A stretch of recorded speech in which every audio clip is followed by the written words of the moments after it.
semuanya, selamat datang di Accounting Insight. Ya, aku Guyen sebagai moderator dan rekan saya. Halo, aku Devina yang hari ini akan berbagi ilmu ke kalian semua. Jadi pembahasan kali ini tuh ada di dunia akuntansi nih teman-teman, dengan santai tapi tetap berbobot. Nah, kali ini kita akan membahas topik penting, yaitu accounting for the earth. Bagaimana akuntansi berperan menjaga bumi, khususnya tentang depresi sumber daya alam nih Kak. Yes, betul banget. Jadi topik hari ini itu menarik banget tentang accounting for the earth, yang dimana sebetulnya topik itu masih banyak diremehkan orang lain karena masih banyak orang di kabupaten yang berpikiran kalau akuntansi itu cuma soal ngitung angka sama buat laporan keuangan. Padahal nyatanya di sini kita juga ditanggungjawabkan untuk peduli dengan lingkungan, salah satunya dengan konsep depresi. Nah, hari ini kita bakal sama-sama belajar mengenai depresi untuk cara menghitungnya dan juga membuat laporan keuangannya. Oke, berarti kita kali ini bahas yang dasar-dasarnya dulu aja ya Kak ya. Apa sih depresi itu sih Kak? Oke, jadi depresi itu singkatnya kalau Kak Guyen pernah dengar itu kayak depresiasi yang biasanya untuk aset tetap. Kalau misal mesin biasanya ketika dipakai nilainya akan turun gitu ya. Sama juga seperti depresi ini. Jadi depresi ini fungsinya untuk sumber daya alam. Ketika kita menggunakan sumber daya alam seperti tambang, lalu minyak bumi atau hutan kayu, semakin kita sering mengeksploitasi atau mengambil sumber daya alam tersebut, maka kan akan semakin berkurang. Nah, disitulah yang disebut depresi. Oh, dari depresi ini semakin ya kayak nggak jauh beda dengan depresi versi alamnya ya kayak. Iya, betul banget. Oh, banget. Gitu. Sebutannya yaitu tadi depresiasi versi alam. Oke, siap. Mungkin aku mau kasih contoh nih Kak Guyen, biar Kak Guyen juga kebayang gimana tuh Oke, kira-kira. gimana tuh Kak contohnya? Misalnya nih, kalau ada perusahaan melakukan penebangan pohon untuk kebutuhan perusahaannya, terus dia ada nilai perolehannya senilai 10 miliar misalnya nih teman-teman. Besar ya. Lalu total kayu yang ditebang itu adalah 1 juta batang.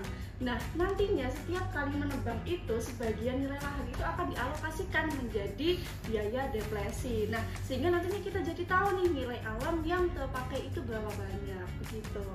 Wah, cukup besar ya. Kalau begitu, secara akuntansinya tuh gimana sih Kak perhitungannya? Oke, secara perhitungannya, jadi sebenarnya teman-teman cara menghitungnya itu gampang banget. Yang pertama adalah dengan kita menghitung dulu biaya depresi per unit, yaitu nilai perolehan dikurang nilai sisa, lalu dibagi dengan total estimasi per unitnya. Ketika nanti kita sudah mengetahui berapa biaya depresi per unitnya, lalu kita tinggal menghitung nih berapa beban depresinya dengan mengalihkan biaya depresi per unit tadi dengan unit yang dieksploitasi. Mungkin Kak Guyen butuh contoh langsung nggak nih? Boleh sih Kak, karena kan kita kalau perhitungan aja dengan teori kan kayak masih kurang ya kayak pasti perlu contoh. Mungkin gimana nih Pasti contohnya? teman-teman yang di rumah juga butuh kan? Ya pasti itu butuh. Nah, jadi misalnya gini, ketika ada sebuah PT, kita sebut aja PT Mineral Sejahtera, membeli tambang senilai 12 miliar dengan estimasi 2 juta ton batu bara dan juga nilai sisanya 2 miliar. Sehingga kita tinggal memasukkannya ke dalam rumus nilai perolehan sebesar 12 miliar dikurangi 2 miliar dari nilai sisa, lalu dibagi dengan 2 juta, hasilnya nanti adalah 5.000 per ton. Nah, sekarang kita anggap bahwa nilai eksploitasinya itu adalah 3.000. Jadi nantinya beban depresi adalah 300.000 dikali 5.000, hasilnya adalah 1,5 miliar. Nah, 1,5 miliar ini nantinya yang akan dimasukkan ke dalam laporan keuangan Kak Guyen. Wah, cukup besar ya Kak ya untuk dilaporkannya. Oke, jadi selain menghitung pendapatan dari hasil tambang nih Kak, perusahaan juga wajib mengakui berkurangnya nilai alam itu enggak ya Kak ya? Kayak kan pasti kan alam kan berkurang terus nih semakin ditebang-tebang, itu tetap diakui atau enggak nih Kak? Ya, betul banget. Jadi itu akan tetap diakui. Karena apa? Dengan kita mencatat beban depresi ini, laporan keuangannya akan menjadi lebih fair, transparan gitu. Jadi perusahaan tuh nggak terlihat seolah-olah kayak punya laba yang besar dengan tidak memperhitungkan kerusakan alam. Jadi di sini kita harus juga memperhitungkan kerusakan alam atas apa yang kita ambil gitu dari sumber daya alam yang ada di bumi ini. Oke, berarti tetap dihitung tuh. Nah, oke, tadi kan kita juga bahas nih Kak tentang deflasi.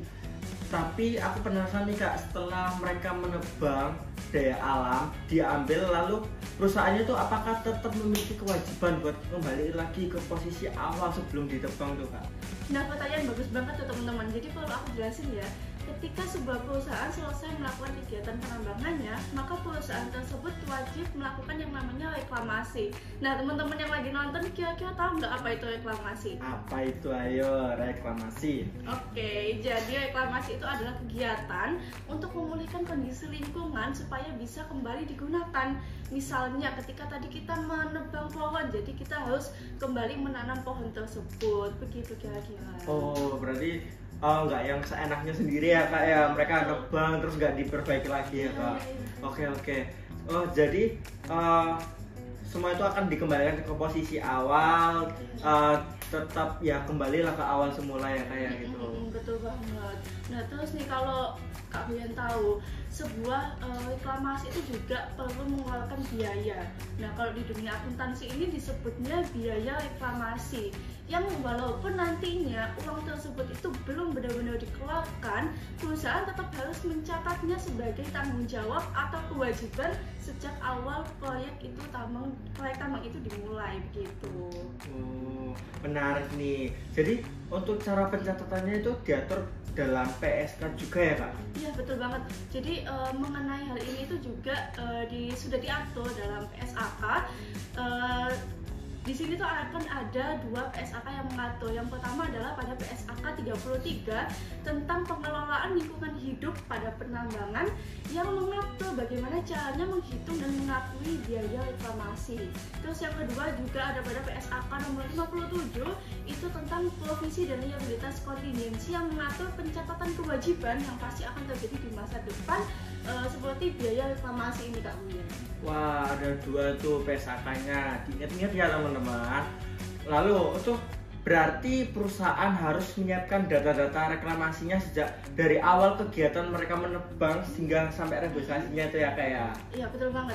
Misalnya nih, kalau dari awal proyek sudah diperkirakan biaya reklamasinya sebesar 100 juta lah ya katakanlah, maka perusahaan itu juga harus wajib mencatatnya sebagai provisi di laporan keuangan.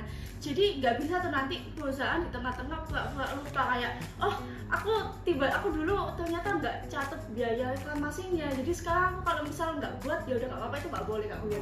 Itu namanya melanggar etika profesi akuntansi ya teman-teman. Jadi itu hati-hati banget, harus dihindari ya. Kita harus tetap melakukan pencatatan. Ingat tuh teman-teman. Jadi kalian tuh tetap harus mencatat dari awal yang kalian lakukan dari awal hingga akhir kalian lakukan itu. Kalau perusahaan tidak mencatat biaya lingkungan itu apa sih Kak dampaknya? Aduh, mungkin simpelnya itu nanti laporan keuangannya pasti akan menyesatkan Kak Brian. Ya, kenapa? Karena laba dan aset itu akan kelihatan tinggi, padahal ternyata ada kewajiban yang lebih tinggi tapi disembunyikan. Nah, seperti yang aku bilang tadi itu, ini akan melanggar prinsip kejujuran dan juga etika profesinya akuntansi. Begitu. Berarti akuntan juga punya peran besar ya untuk menjaga bumi kita ini ya kayak. Betul banget. Jadi zaman sekarang tuh jangan cuma mikirin profitnya aja, tapi juga planet dan people-nya. Itu sebutannya 3 elemen dari konsep triple bottom line. Wah, jadi untuk kalian nih gimana pembahasan kali ini? Apakah juga paham kalian dengan awal untuk reklamasinya gimana, perhitungannya gimana, dan ini sudah di titik ujung yang terakhir nih, acara penghujung acara nih. Wah, terima kasih nih Kak Devina telah mau berbagi ilmu pada narasumber kita kali ini. Dan aku juga terima kasih nih pada teman-teman mau setia mendengarkan Accounting Insight-nya. Sampai jumpa di lain waktu. Bye bye. Accounting Insight bersama akuntan menjaga bumi.